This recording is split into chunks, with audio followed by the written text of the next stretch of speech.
Il y a 20 ans, j'ai découvert par hasard le modelage de la terre. De cette rencontre est née une passion. La sculpture, ou l'art du volume, me révèle alors la notion d'interdépendance.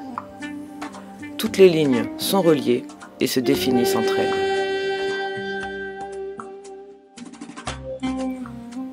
Une formation en taille de pierre et ornementation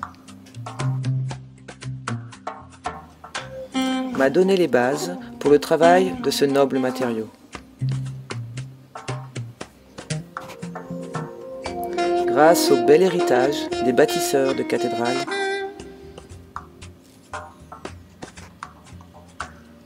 j'apporte ma pierre à l'édifice et participe à la restauration du patrimoine.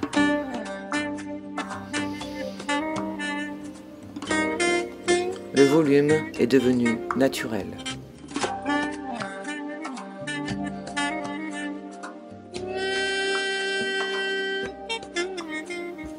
Artiste depuis 13 ans, je réalise des ouvrages sur commande et des œuvres personnelles en pierre, terre et bois.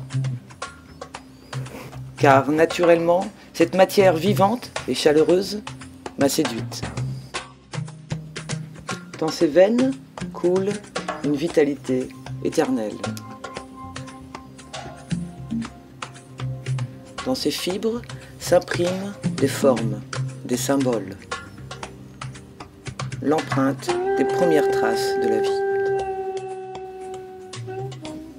Mes œuvres créatives sont une écriture personnelle, une mise en volume, traduisant une impression d'éveil, de mouvement, une énergie, l'élan suspendu.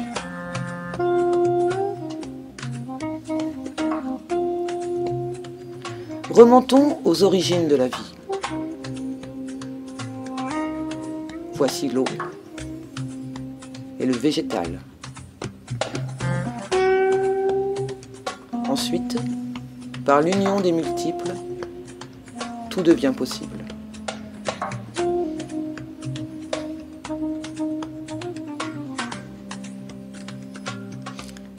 Et l'évolution, un mouvement permanent.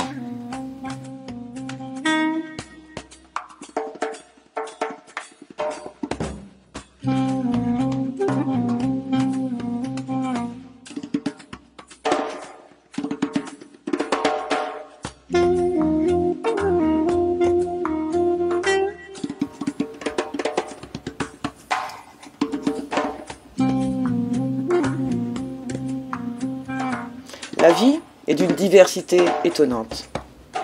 Alors, pourquoi choisir entre le figuratif et l'abstrait? Les deux se complètent à merveille. Les volumes, simples, épurés,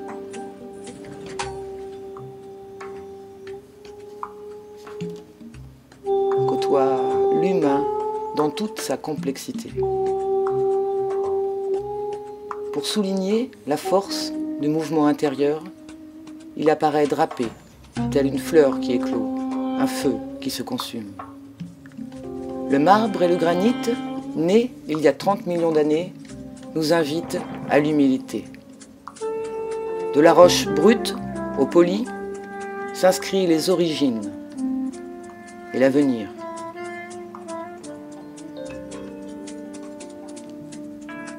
Une graine s'ouvre. Un être s'éveille.